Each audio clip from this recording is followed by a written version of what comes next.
Good morning, good afternoon, or good evening, depending on where in the world you might be joining us from today. My name is Meg Alexander. I am, as always, honored and excited to get to host another PowerToFly Chat and Learn virtual event. Now, before we get started and dive in on our event today, I just want to go over some real quick housekeeping items. These will be especially important if today is your first event with PowerToFly. And if that's the case, then hi, welcome. We're so happy to see you today. Thank you all so much for joining us. We cannot wait to get started with today's event. Now, the big thing to know, whether today is your first event or your 50th, is participation. We want to make sure that you are able to participate in every way you want to. So you are absolutely welcome to participate in by turning your cameras on if you'd like, to share your smiling, maskless faces with us safely. But there is no need to be Instagram perfect, y'all. Just because I got real fancy and put extra dry shampoo in my messy bun today does not mean you cannot join us with your bathrobes, your kitchen table work surfaces, your furry coworkers, whatever you got going. We do not stand on ceremony here. We just want to meet you where you are so that you can learn with us. Now, if you don't want to participate in by turning your cameras on, that's completely fine. It's not a requirement. You are always welcome to chime in the chat if you'd like. Feel free to ask questions or let us know your thoughts. I'm also ready to address questions. If you would like to ask a question and you want to keep it anonymous, no worries. Just DM it to me, Meg Alexander. You can find my name in the drop-down menu on your Zoom group chat. Now, we are recording today. We're also live streaming. Hi, YouTube. And what that means for all of you is you don't have to take notes during today's event.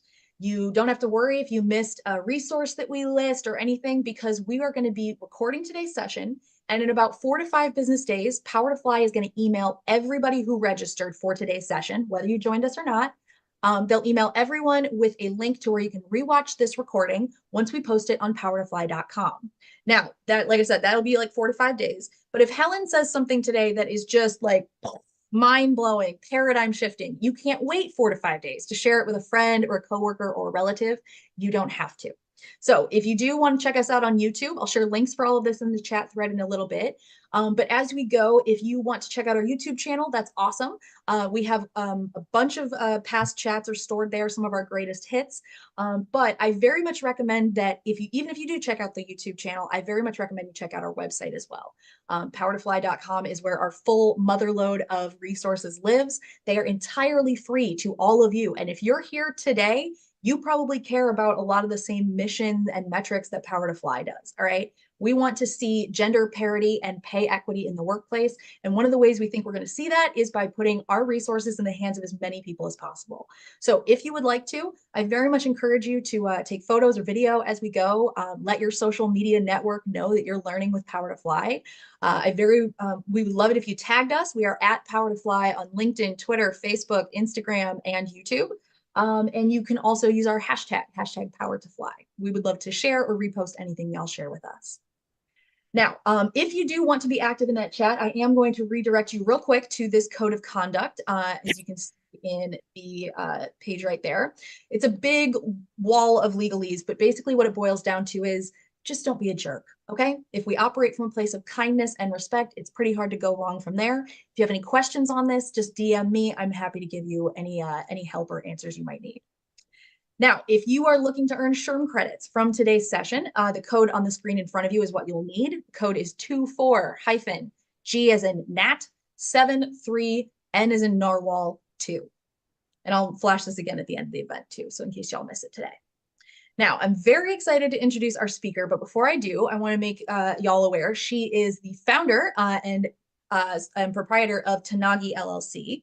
Now, Tanagi is a really awesome group and a really great effort on Helen's part. So I'm going to leave it to her to explain what Tanagi is and what they do. But I do want to draw your attention to the QR code that's on the screen in front of you. If anything that you are hearing today makes you curious and you want to book a consultation with Helen, then go right ahead, take a look at that QR code that's on the slide in front of you. We'll also show this again at the end of today's session as well, in case you miss it right now. All right, now, the woman of the hour. I'm very excited to introduce y'all to Helen Sanchez. Helen is the founder of Tanagi and has over 20 years of experience in recruiting and career guidance. Now, Helen's journey has been dedicated to helping people navigate their career paths, which is why she founded Tanagi LLC, a career consultancy with a focus on supporting women over 40. Helen's work is rooted in the fact that people over 40 have significant contributions to make, even though they often face diminished value in the workplace. As longevity increases, people need to identify their passions as they break through the barriers of age discrimination and as companies understand the high value of multi-generational symbiotic relationships. By teaching a course in building a legacy season, speaking at events, participating in podcasts, and writing articles, Helen addresses these challenges and advocates for change. Now, her academic background includes dual bachelor's degrees in women's and gender studies, as well as African American studies. Helen is a proud member of Phi Beta Kappa Society and the Honor Society in Women and Gender Studies. She's also a graduate of the Institute for Professional Excellence in Coaching, or IPEC, as well as being a certified coach. Helen is a fabulous member of the PowerToFly family, and I'm really excited for y'all to get a chance to learn from her today. Helen, before we dive into questions, what else should our audience know about you? Thank you very much, Meg. It's a pleasure to be here and to interact with this group and with you. And you did a fabulous job of reading that background. So it's just pretty much what you said. I do a lot of work with primarily women, but anyone as far as their resume, if they need help with that, if they need one-on-one help with interview skills, with getting ready for their job search, which is a job in itself. So that's primarily where I focus. I focus on trying to help people determine their journey. And there has been in the last, I guess, year, since last year, maybe more of a focus on people wanting to identify and research what they are going to do in their next phase because life has gotten longer, quality of life has gotten better. And so some of us choose not to retire and some of us can't afford to based on the fact that we'll be living longer and do need to feed ourselves and such. So I do facilitate the course. And it gives you the tools to identify those things. And all of it started really when I did a research project in school in women and gender studies, when I did some research on the impact on women over 40 of age discrimination in the workplace. And it was just eye-opening and very enlightening. So that was what was my motivation. So, yep. Absolutely wonderful. As somebody who is rapidly approaching 40, I am, as ever, a very big champion of the need, unfortunately, for your work. But I very, very, very much appreciate you taking time to spend with us today. Of course. All right. As someone my age, I just find it incredible that 40 is that threshold. But go ahead. I know it's It's insane. crazy. Oh, let's hope we can raise that threshold a little bit, Yes. maybe, or just erase the threshold altogether. Yeah. Okay, so we have a bunch of questions that y'all submitted when you registered. We also have questions that we gathered from other audiences. So if you all are here and you took the time out of your day to spend here or spend the time with us live, we want to reward you for that. So if you are with us and have a question, please, please, please feel free to ask. I'll have my eyes in the chat the entire time. If you have a question or a comment you'd like to share, but you want to be kept anonymous, no worries, just DM it to me. You can find my name, Meg Alexander, in the dropdown, and I'm happy to raise whatever question you'd like. All right, let's get us started here with kind of some level setting. We are about to enter, or we are in an era where we have more generations working in the workforce at one time than we ever have before. What do you think are some of the best practices when you're trying to communicate across these generational lines? Well, I think one of my firmest beliefs and across the board applies to many aspects of these cross-generational or multi-generational teams or employees is understanding that these are individuals and that there probably is not one blanket answer for everything. But what's important is that we approach this as our employees. I was a manager for many years, and understanding that your employees are individuals and each have different needs and different opinions. And yes, you're absolutely right that we have like something like 5 different generations in the workplace today, but a minimum of 4 in most workplaces. So you need to understand the different needs of your employees. I would suggest that you can either take a survey amongst your employees, or you can have conversations with them individually about their preferences for communicating. Understanding their needs then helps you to set procedures in place that they will embrace and accept, and ensure that your leaders are adequately trained. This is very important. And this is where I think a lot of companies do miss the boat. They might have a multi-generational team in place, but they don't train anyone on the importance of the communication in that environment, or of the value and the success. I mean, studies have shown that multi-generational teams are more successful. So I think that's where there's a lack, is that ensuring that leaders are adequately trained in managing and embracing multi-generational teams, that they understand how to manage those teams, that their training should include communication options, as well as across the board training to address the issues that they will experience, because there will be some. Unfortunately, everyone should be going into it with an open mind, but we're, again, all human beings, and we don't. So sometimes you'll have a younger employee who can't connect to an older employee, or an older employee who thinks, okay, been there, done that. Why am I listening? You need to go with an open mind and understand that we can all learn something from someone else. We all have something to learn. We have something to offer, but we have something to learn. So I think as a manager, you need to be flexible. You need to support the needs of your different generations. And then based on the feedback that you get on the conversations, you can offer appropriate opportunities for interaction, whether that includes in-person activities or group virtual activities. But I think it's important for the colleagues to engage with each other and to have guidelines to do it. And so I think at the crux of it all is training the managers on the importance of understanding what that means to have a multi-generational workforce. Yeah, I think that's a really good point you make, is that, it's not just how to best communicate with these different generations. It's probably also recognizing that the ways in which these generations were either educated or trained for their roles has probably changed over time. So I think it's very important to remember, not only are you looking at a disparity of maybe communication styles, but you're also looking at a disparity, or a variety of ways these people were trained to do whatever the job was. HR training in the 70s was very different than HR training is now. Yes. So Yeah. yeah, that has Well, to be a major challenge. yes, and as I say on many events, when I started in recruiting, talent acquisition was not the verbiage. No. Today, you're not a recruiter anymore, you're a talent acquisition. But also, you have to remember that, I think three, maybe more of these generations grew up as digital natives. And yet Yeah. we have a big chunk of the workforce that didn't. And so there just needs to be, and not that they're not certainly technology capable, and as possibly as well versed as other employees, but you need to understand that as you're talking about how they were trained and how they grew up, and what they've been exposed to, so what they're comfortable with, and that's Mhm. important. Yeah, absolutely. Yeah. Okay, so when it comes to managers, needing to communicate best with their teams, how can managers learn to do this? Is it something as easy as just asking someone, like, how do you want us to communicate? Or what do you think managers should do so that they can help determine what their team needs? Right.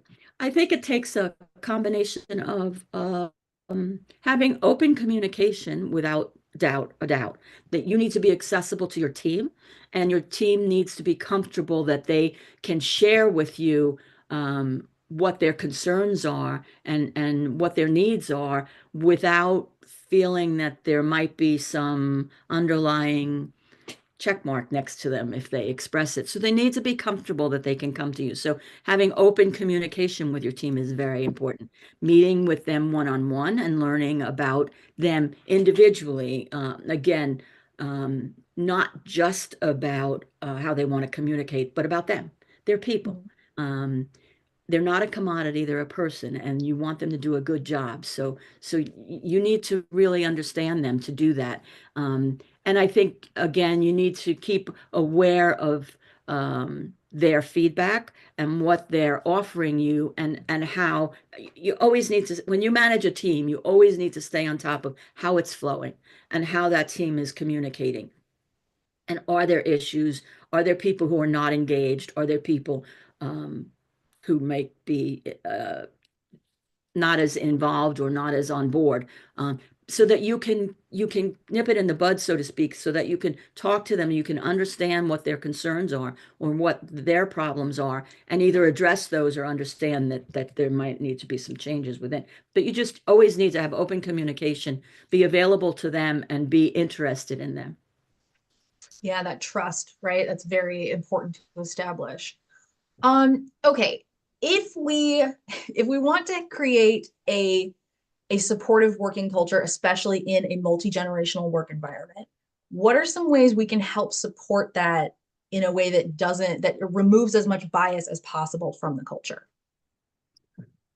Right. Well, I think for that to happen, again, everyone needs to understand and be on board with the value of the multi-generational workforce.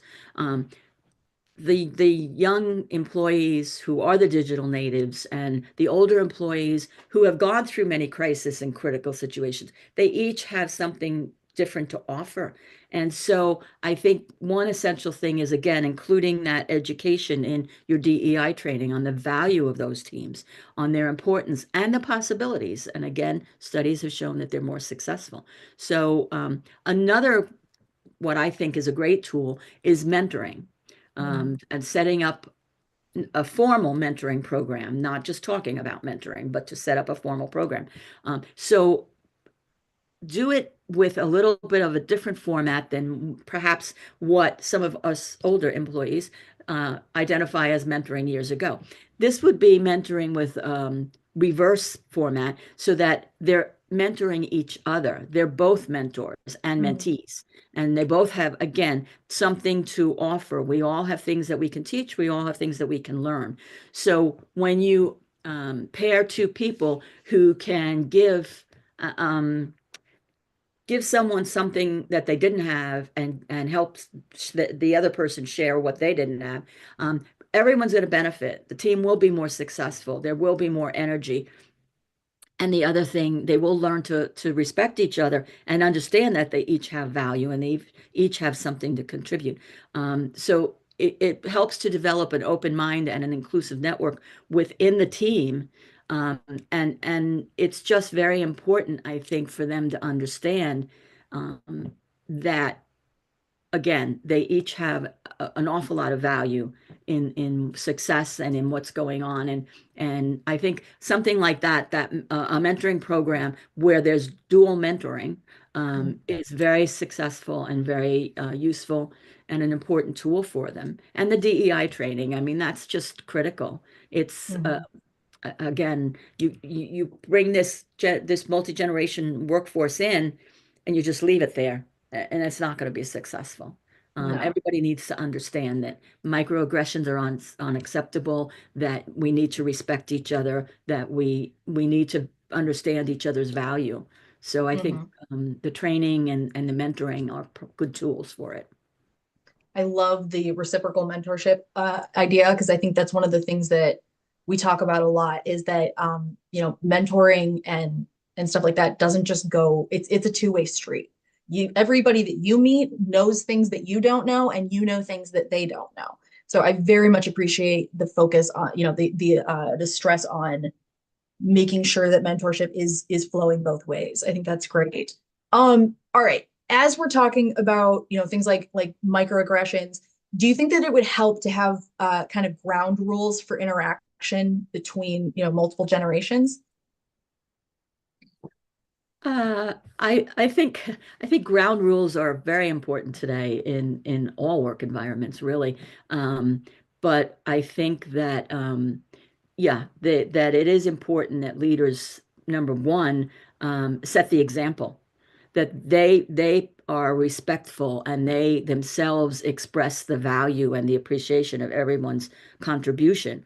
And so I think it starts there. But also, if there's an employee who's uncomfortable or who feels that there's something unsettling for them, they should have an option of where to go to address it. There should be an avenue for them to follow, for them to discuss it, not necessarily to jump up and down and lodge a complaint, but to resolve it. Again, we use the word microaggression. If there's someone who doesn't understand how much of an impact they have, those microaggressions, and how hurtful they can be. There needs to be a place, if a person's not comfortable enough, I always say, if someone does that in a work environment, if you turn around and highlight them and just say, I'm sorry, I don't think I heard you right, or I understood what you said, they'll usually back off. But if you're not a person who wants to do that and confront it, then you need to have a place to go where you can talk about it and where it can be addressed. So I think that's very important for ground rules. Not Well, that makes allowing. a ton of sense because that way you have a touch point and it's not just you, it makes it a lot easier to try and handle these situations in a way that is not going to exacerbate the issue. Right. So yeah, I think that's a really good place to start. All right, when it comes to different communication between the generations, obviously stereotypes exist for a reason, but what have you seen when it comes as we're talking about different methods of communicating with different generations, what have you found to be effective? Well, I think as we mentioned earlier, there are different generations, and we today, at the very least, we have the boomers, we have the Gen X, we have the millennials, we have the Gen Zs, and as we talked about a little earlier, there a lot of them were digital natives who grew up with different. Some like face-to-face communication, some like email, some like their phone and texting. There's so many texting conversations that go on today. It's absolutely amazing to me. But but um and it's interesting to me that they're defined as conversations. And I think that me personally, I think that being able to read someone's body language and being able to read their expressions and their tone of voice can give you so much information that anything written does not give you. But nonetheless, you need to develop a program that is understanding of all the employees' preferences and finding a middle ground that works for them and the needs of the company as well. Often there are, I think, as a manager, it's important to have either verbal or face-to-face communication. I don't think that on a regular basis that you should impart important information without that. I think you need to reinforce your team and reinforce their behavior with one-on-one or group face-to-face, or again, which can be a Zoom face-to-face, but that type of an environment as a manager. Other than that, I know as a company you have requirements, legalities about things in writing, and so you need to impart that to your employees. So you have to make sure that you are very clear on exactly that, what needs to be in writing, what needs to be face to face, what needs to be again handled with discretion, with sensitivity. And so you need to develop a format that they're comfortable with and you're comfortable with, whether it's, for example, you might have a once a week newsletter almost to your team about what's going on and updating them on members of the team. But that should not preclude you interacting with them individually or face to face when possible. So I know there's so much virtual work and so much hybrid work that sometimes that can be challenging, but nonetheless, there should be a way as a manager that you work it out and that you again understand the Gen Zs, the young, really, they like the speed, the internet, and I get an answer right away. There's very little, it's not years ago when we did snail mail, that many years ago, 100 years ago. So everything you want right away. And you need to, I think, impart to your team the importance of having patience and waiting for responses and before you reply. And even with clients, if they're clients interacting, absolutely, you need to. And it's interesting because when I work on interview prep, I'll say, first of all, there's a need to know, and you shouldn't go beyond that. And second of all, when you say something, when you share a statement, when you explain a story, um, you need to wait for a response because that you understand then how that person perceived what you just said. And so you can either redirect them to some where you want them to go, the importance of what you just said, or you can see that they do understand the importance of what you just said. So I think that that's a critical piece of it is you can set guidelines for communicating, but that you do need to make your team understand the importance of stepping back and listening and absorbing what's going on before they respond to things, and how they respond should be something that you set in place. Yeah. Okay. That sounds good. All right. Okay. Let's talk about tech and skill development. I feel like this is a big area that gets touched on whenever we have ageism chats or age-focused chats. What can organizations do? Like, how can they conduct skill audits to identify growth opportunities? Because that's one of the things we talked about, right? Is that these different generations are going to be trained differently. They're going to be, come to the table with different skills. So when it comes to trying to make sure that growth opportunities are maximized, what should companies know and do to connect these skills? Well, I think one of the biggest missing or failings in many companies is that they make assumptions about older employees, and they make assumptions about their ability or desire to absorb new techniques and new technology. And that's a big mistake because these people have a lot to offer, and they have a lot to that they know, but they also have a lot that they absorb. So I think one thing is you can evaluate everyone's skills on what your company is utilizing, on the softwares that are in your market. That's what's being used. But when you talk about offering upskill training or more diverse training, you need to look at your entire team, not just those digital natives that love to click around.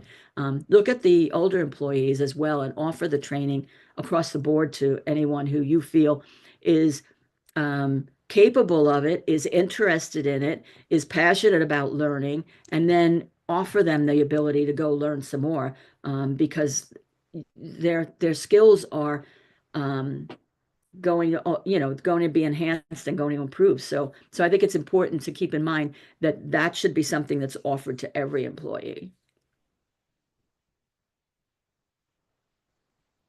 There we go. I always lose my mute button at least once. No, I think you're right. And it really does go back to the assumption angle, right? Like, don't assume who wants to learn new things and who doesn't. It Right. doesn't, it's not going to be any more difficult to just ask, hey, gauging interest, who's interested in learning this or whatever. I think that's really, yeah, I think that's a very good way to look at it and not make assumptions over who is like where their skills are as well as where they want to go with them. Another interesting piece of the learning, though, is also, I think some studies have shown surprise at how many employees like the in-person learning, like to sit in the group as a team and go through I know in my history, we certainly transformed in recruiting many softwares, many lives of softwares. And we would always go as a team and learn what we needed to learn.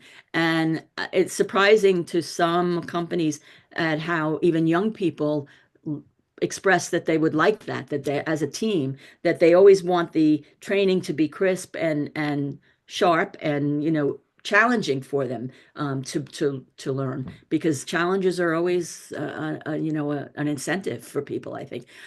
But it's surprising for some of them how many young people do like also to be sitting in a learning group. Mhm. So I think Oh that's yeah. too. Well, the headspace is completely different. So I would get that. Yeah. Yeah. All right. So as we're talking about this, a lot of times we are talking about older workers not wanting to adopt new technologies. What if you are faced with an older manager who doesn't want to adopt new technologies? What should people be thinking of, or how can we convince managers to get on board with new tech that might, make the rest of the team's job a bit easier? Right. I think that the only way to engage in that and to be successful at convincing someone is again, similar to an interview, explaining, making them understand you have to do your research. You have to understand what the benefit is. You have to understand what the value is and how it's going to improve the process. I had someone who worked for me for many years who could look at a process and within the course of a day, improve it. And look at that process analysis and say, you know what, we could do this better. So you need to, if you have a manager who's a little bit stuck and not open to that type of thing, you need to come with a plan that says this is what we should change, this is how it will improve our ability to do the job, and this is how the success will be, because at the end of the day that will only reflect well on that manager. And so you need to make them understand that that's what is at stake, something that's going to reflect well on them, or just same old that's going to trudge along and eventually get old and out of date. But unfortunately, if you come up with that idea, and you're again dealing with someone who's not as flexible, you need to do the research. You need to make them understand. You yourself need to understand the value, what changes need to take place, or what new software needs to try to be implemented, and how it's going to benefit the team overall, the success rate, however your team is measured. Is it going to improve that? Because if that's the case, then it's going to reflect well on him. Sorry, y'all, answering some questions in the chat. Please keep those coming. If y'all have questions, I'm happy to help y'all out here. Okay, let's keep moving. Okay, this one I think is this one's really popular question that we get asked a lot. How do you recommend showcasing a diverse skill set on a resume while only displaying the last 10 years of job experience? So let's back up a minute here. When it comes to your resume, especially if you're an older worker, or even if you're just somebody who's had a long career, just has worked a bunch of different areas, whatever, it's very easy to get a resume that suddenly goes into pages and pages long. So what do you recommend people do, and what's a good rule of thumb for how much you should put in your resume? And then let's talk about how to showcase a diverse skill set. Okay. Yeah, never do that. Goes in the book. Not good. So you should have 2-page resume, ideally. Again, unless you're going to be the CEO, maybe you could do more. And you should go back 10 to 15 years, ideally. The way to represent additional skills is either, well, you can put them in the skill field, depending on what we're talking about, or in achievements in bullet points, what you've done, because you've done it. As long as you're not misrepresenting any of it, you've done it. So when you sit in an interview and you have these achievements or skills, then and there are questions about them, you can reference it. You can say, well, prior to what's on my resume, I did work at blah blah, and this is what I did that. Without, you're just talking. You don't have to say I was 10 years there. Again, need to know what do they need to know to make a decision that you're the right person for the job. The other thing is you can put on a resume, you can put additional professional experience. And I've done this with clients where they worked for companies where you want the name on the resume. And so we put it in additional professional experience. We put what they'd done in a brief summary with no dates. So that section has no dates. So you can also do that. But absolutely, in your professional summary on top, whatever it is that you want to represent should be in there too, because you want to catch their attention at the get-go. But you can definitely represent your skills, ideally without the dates if it was 20 years ago. If it's something technical from 20 years ago, Meg, you're younger than me, and you know as well as I do, that's not going to count unless you've updated it and unless you have something current.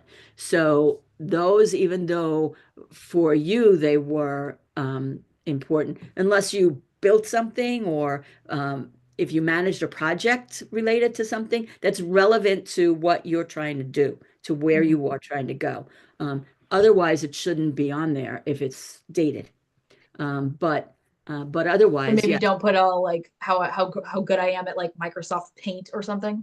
there you go. Or yeah, I could go back further, the Oh little, yeah. yeah, yeah, no, I won't even go there. But yes, exactly. You shouldn't do that. And if you have something that is current software that you've done for 10 years, you should always make sure that your skills are updated. You Mhm. should always look online or somewhere nearby if you can, where you can take a course and get updated on those skills. That's critical. That you should always have on your resume if you've updated. Mhm. Okay. All right. Next question here. Or okay, once we have the parts and the skills that we want to list on our resume, how can we do that without sounding old? Wait, just go back. Yeah. How do you list the skills without sounding old? Yes. This person wants to know proactive approaches for demonstrating tech savvy skills on resumes and cover letters without sounding old. Well, tech savvy skills would have to be if you're not wanting to sound old, I would mean, be don't say you work on a word processor, I I was guess. going to say would be Like applicable update your terminology. to current tech skills. So they can go again in either a flat out skill section or in an achievement section with bullet points, talking about what you've done, if you've done something special or you've done a project related to a software, or just in the skill section, your software skills, what without dates. You wouldn't Mhm. have any dates in your skill set. Your resume, you and I have done so many events where we've talked about that. Your resume has to be formatted so that they can't immediately find out how old you are. And that means that you have a professional summary, not an objective anymore, which I actually did see one recently. I was very surprised. That you don't have a street address on your resume because no one does anymore. That Mhm. you have a LinkedIn profile if that's possible, and definitely it has to be up to date. And then you have your chronological work experience for 10 to 15 years, and then your education with no dates. And so those are very basic, important things for your resume.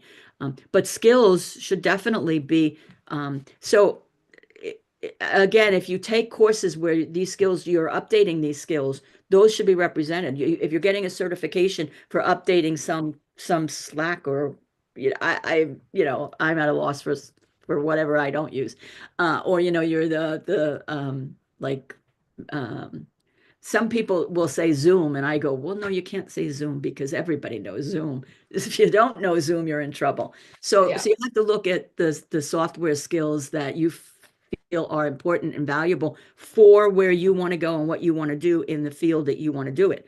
And Mhm. then you put those in skills. If you've utilized that in a job that goes in that 10 to 15 year window, then you can do it in a bullet point there also, but it should be in your skills. Okay. All right. I like this. And your resume format, again, while I think about it, because applicant tracking systems read top, bottom, left, right. So they should not have columns and they should not have graphics and fancy things. If you're a creative person who wants to do something like that, then that should not be your application resume, but you can email it separately. Yeah. Yeah. That's something I've seen a lot is people will have one resume that's formatted specifically so it can go easily into an ATS system. But I also very much appreciate a bunch of my creative friends have kind of like PDFs basically of Right. like, all right, here's the one that I want to send out to this company or whatever, because it doesn't need to be editable. It doesn't, nobody's going to do anything with it. So yeah, I like that. Okay.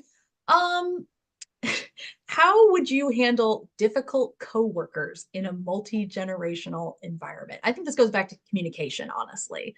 But have you ever been through this where you've had potentially a coworker who was not of your same generation and there was a bit of headbutting there? I've certainly had a lot of coworkers not of my generation, but again, this is back to the fundamental where, so if it's you need to have mutual respect. You need to have an open mind that you each bring something to the table. If there's disrespect or again microaggression or that type of thing, then certainly you should go to either the manager or the human resource and talk about it and explain it. But if it's just a case where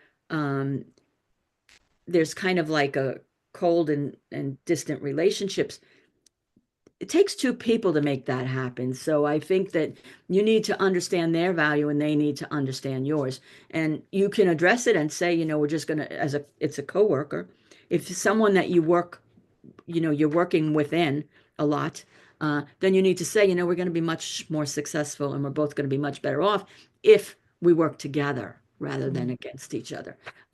So you can do that very easily. But as far as just an overall environment that's discriminatory, you should go to your manager, the manager of the group, or HR if the manager doesn't have any interest. Okay. All right. Excellent. What else? Oh, okay. This person wants to know, what hiring pipeline challenges do you see for a multi-generational workforce? I thought this was very interesting. You did. Yeah. The challenge is in a multi-generational, it's interesting because age discrimination, it can impact you at both ends, when you're too young or when you're too old. And so I think some of the challenges within that pipeline are understanding the job descriptions should not reflect things that will make people think that you're not going to entertain someone who's older. Something like cultural fit, digital native, high energy. Energetic, I've seen be used. Yeah, exactly. Those when that's in a job description, or when you have a job description where they're asking you to basically do everything under the planet and the salary is ranges low. It's like, okay, yeah, they're looking for someone, out of school. So I think there are, when you talk about pipelines, there are sources for older employees that are specific to them. There are websites, there are, the returnship programs if you're out of work, which is like an intern for an older employee. So as far as the pipeline, but again, when I talk about the pipeline, for the company itself, it's again how you present. Number one, it's how you present the job description and the environment. And number two, if you have a recruiter who's going through resumes, that recruiter better be very well versed on the value of all the generations, or you're not going to ever see the person. How you set up your applicant tracking system with knockout questions or keyword searches is going to eliminate a lot of people. So you need to think about that entire picture for your company to be able to recruit and source and find people from all different generations. It needs to be reflected in how you post, in the people that you're giving the authority to go through resumes and candidates to find someone to identify for you to interview. It's your keywords, it's your knockout questions, that all applies. Well, and this is part of that thing that, PowerToFly does this with different companies as well, where we'll kind of audit their hiring practices and see like, okay, well, this might be like the wording on here might be why you're not getting a lot of applicants from this demographic or something. Right. And I think it kind of sounds like what companies need to do internally, right? Is just take a look at the qualifications or take a look at the posting and think like, okay, if this is going to be read badly by somebody, where are we going astray? Can be, kind of an easier way to find the responses there. Right. If you read the job description and there are red flags, those same red flags are showing up. So they need to come to PowerToFly and get that audit. Heck yes. Yeah, you do. All right. We did have a question from the chat. This person DM'd and they wanted to know if we could talk about how to handle different and sometimes conflicting learning styles with multi-generational teams. This person was especially curious in terms of like management or for coaching styles. We touched on this a little bit earlier, but could we review a bit of what would be a good take for a company to have if they are if they're anticipating conflicting learning styles across a team? Right. Again, I think it's important to, when you say anticipating different learning styles, I think it's important to identify. So it's important to understand your employees, to know what they're looking for, to know how they learn best, to look at the results of how they learn best. And as a manager, I think that you again need to be interested in individuals on your team and work with them on what perhaps they have issues with, and see if those can be modified and see if those can be adjusted. But by the same token, I think that if their position requires learning and you have a learning program, I think sometimes learning programs are outdated, and sometimes learning programs are not. If I'm sitting in a room and having to learn something for the whole day, which I have done, and someone is not a good trainer, well, that might be why I don't like this method. So I think you need to dig down and find out what the issues are and what the problems they're having are, and then see if you can address them, and see if they're relevant and if they're important, because it could be that they're going to give you information that you're going to uncover that maybe everybody's sitting there and going through the motions and nobody's absorbing anything, or maybe it's they have an issue and you need to address that. So, yeah. I like that. And this sounds like an area that's really prime for like surveys and getting feedback from your employees. It also reminds me of it's only happened, I think, in one job, but when I applied for this role, I got the position, and on my first day, they gave me a skills test, and it was like I can't remember what it was called. It wasn't like the INFJ or whatever, but it was like it was a character assessment basically. And from that, not only did my manager get a copy of it, but I got a copy of it of like, here's, according to the answers you listed, like it says you probably learn best like this. And you do. So like, not only did I take the test, I saw what the results were. And then I was able to talk about it with I think it was somebody from HR, I want to say, about like, I don't really think that's accurate. I actually learn better in this way. And so we talked about that before I even like went into a team meeting. And so I think something like that would be super helpful, because that way you're not making these assumptions. You're letting people tell you themselves either how best they work or whatever, but you're making a proactive effort to gather that information. Yeah, and again, it's knowing and understanding your employees. They're not a commodity. They're a person.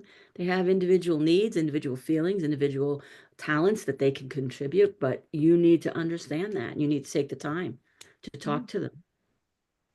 Okay, I want to approach this next question on two angles. This person wrote, how as a younger leader can you gain trust with more experienced team members? Now, I'm reading this from the leader perspective, but let's talk about it in the leader perspective, and then we'll come at it from employee perspective. If you are a younger leader and you are going to be in charge and managing more experienced team members, whether they are older than you or not, but they're more experienced than you, what should that leader do to gain trust? I think that the trust is something that's built over a certain period of time. I mean, it's not something that, okay, here I am, trust me. So I think how you behave and what you bring to the table and how you support your team is how they learn to trust you. The fact that that you understand who they are and what their needs are and what's not only in your best interest but theirs and the company's, that again, they learn to trust you because you have expressed your desire for everyone to succeed, not just you, but everyone. And so that's important. I think sharing that with a team, doing the work that you need to do, so that they understand that you can be trusted is important.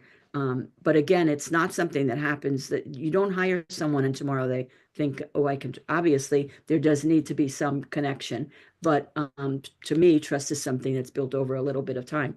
And as you get to know each other, but that's part of the key to getting to know each other. But as a younger employee who's trying to build the trust of your team with the experience that you have, you just need to be very honest with them on knowing how to do your job, knowing their jobs and what it takes for them to do their job. It's communication again, and at the basis of it, and being open and available to them as a manager, as a leader, Yeah. and to support them. If they come with a problem and you have a solution, okay, they're going to trust you next time. Yeah. So I think and you having the knowledge that you obviously have to be in the role you're in is what you need to be willing and able to share with them as needed and as you move along. So I think it's just important that you present yourself that way. Yeah. Create that trustworthy brand for yourself. All right. If you are in the position of being an older worker who is now going to be supervised by, or managed by a younger person, I've been there before, but what do you recommend people do if they are faced with an ignorant young whippersnapper going to be in charge of them? What should those older workers know about that interaction? Well, a couple of things. Number one, that they need to have an open mind, that because that whippersnapper is younger than them doesn't mean that whippersnapper is not smarter or better or well connected, maybe, but whatever, they're there. So you need to go with an open mind, and then again, you need to show that you have the skills that are needed to do the job, and that you're going to make everyone more successful because this is what you bring to the table. People, especially women, and what I find, never ever value what their skills are to this extent they should. People have so much value that they don't think about. And you need to think about everything you've done and everything it gave you as experience and what you bring to the table. And so you need to go with that and absolutely not put that in someone's face, but knowing that you have that experience, applying it to the job that needs to be done, and then getting the job done. That's how you prove yourself to the point where that person should be treating you with equal respect because you're doing the job. I had one person that got a job, and the high energy thing, and they were trying to run her ragged, and so it was like not going to work. So you need to identify what will work and what won't. But as an older employee, again, you need to have an open mind, and you need to be willing to show your value and willing to share when possible, as needed, and sometimes gently, what should be done. Yeah. So and again, so if you have a younger employee who you're in an environment that's questionable, you can also offer suggestions, such as maybe we can set up a mentoring program, or maybe we can do a group activity, or maybe, something where you think maybe there will be more of an interaction with that leader and the entire group, and put you in a better position. So unfortunately, as I always say, you need to take the initiative. You need to be the person who's, for however want to use the word, bigger person, the person who is going to prove their value, prove that I'm going to make your job easier and make us more successful, and then gain the respect. If you don't at that point, then it's time to go past them. Yeah. Oh my gosh. Okay. So we have 5 minutes left in today's session. I know the time always goes really fast. I've loved getting to talk to you for an hour as opposed to that usual half hour we get. So this is awesome. Let's see if we can get one more question done. Okay. Let's see. Hold on here. Okay. This person wanted to know. There we go. How can we overcome being perceived as overqualified or underqualified for specific roles? Again, this is, and again, you've sat through this. I've talked about when you're looking for a job, number one, for me, networking is the key. You need to make connections, but beyond that, not to look overqualified or underqualified. You need to understand the role. You need to understand the company. You need to do research. You know, years ago when I looked for jobs, you'd go to the library and you get the list of companies. And today we think everything's at our fingertips because it's on the computer. But it's a lot of work and a lot of time, and you need to put it on your calendar. Dedicated time for a job search. If you don't have a job, it should be at least half a day every day. And if you have a job, maybe on the weekend, a couple of half days. But it's a lot of work because when you apply for a job, you need to understand what they're looking for and what they need, and maybe what the company mission statement is, or what's going on with them in the news. And then you need to mold your resume around that. So that not, again, absolutely never misrepresenting anything, but putting in there what's needed to do that job, and what you can bring to the table for a shorter learning curve, because their goal and the recruiter's goal is simply to find the person who's going to make their life easier and do the job as easily as possible.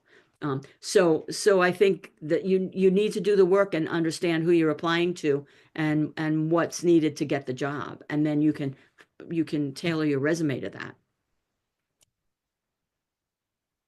All right, in the last 3 minutes we have, I want to follow up with you. Obviously, we've got the SHRM code on the screen, so if you are looking to earn credits from the Society of Human Resource Managers, you'll want to take note of the code that's on the screen in front of you. If you're not part of SHRM, don't worry about it. You don't need to worry about anything with the code. It's just in case people wanted to redeem continuing education credits for attending today's session. All right, Helen, in the last 3 minutes we have, if people only remember one thing from today's event, what do you want that thing to be? I think that what they should remember is that multi-generational workforce and teams are very successful, are what's needed in the future just based on population, and they should go with an open mind, and they should be supportive of that possibility and what they can contribute to it. Mm-hmm. All right, I love it. Okay, now I've got Helen's slide up on the screen as well. If you are interested in booking a consultation with Tanagi, you'll want to take a look at the QR code that's on the slide in front of you. Helen, what should people know? What are they going to get when they sign up for a consultation with you? Well, consultations are when we haven't answered questions usually, or sometimes if they're just a quick question on their resume that I can answer easily, I will do that. They can also go to the website and get a job planning workbook free that they can download, or look at the criteria for the course that I facilitate. So it's all there, but basically the free consultation is if they have questions, if they want to see, everyone, if you get a coach or want to be coached, you should always determine first if it's a hit, if you have a connection. If you don't, then you just keep looking. So, yeah. I love that. That's a really good way to do that. All right, Helen, as always, it's wonderful to get to hang out with you for an hour. I very much hope we get to do this again soon, and cannot wait to hang out with you again. Thank you. It was nice to see you. Thank you for everyone who attended for attending, and I appreciate everyone's time and hope everyone has a wonderful Thanksgiving. Absolutely. Thank you, Helen. All right, I do want to say a big thank you to our audience members as well. Obviously, I love that you come to today's events, events like these, because it means I have a job. But I love even more that you come to events like this because you just took 60 minutes out of your day to do something positive for yourself in your career, okay? That is not easy in this day and age, and it is generally not something that's really rewarded. So whether you are a little treat person or not, listen to Meg, give yourself like the cookie, the gold star, pat on the back, whatever it is. that makes, adulting worthwhile for you. And I really sincerely hope that if you got anything out of today's event, that you will be back and join us for more events. We host free daily virtual events. I host a lot of them and would love, love, love to see y'all join us. Now, whether this event today was your first or your 50th, thank you so much for spending time with PowerToFly, as well as Helen Sanchez of Tanagi LLC. I sincerely hope that you will be back here sooner rather than later. So go out and have the day or week that you deserve. Bye, y'all.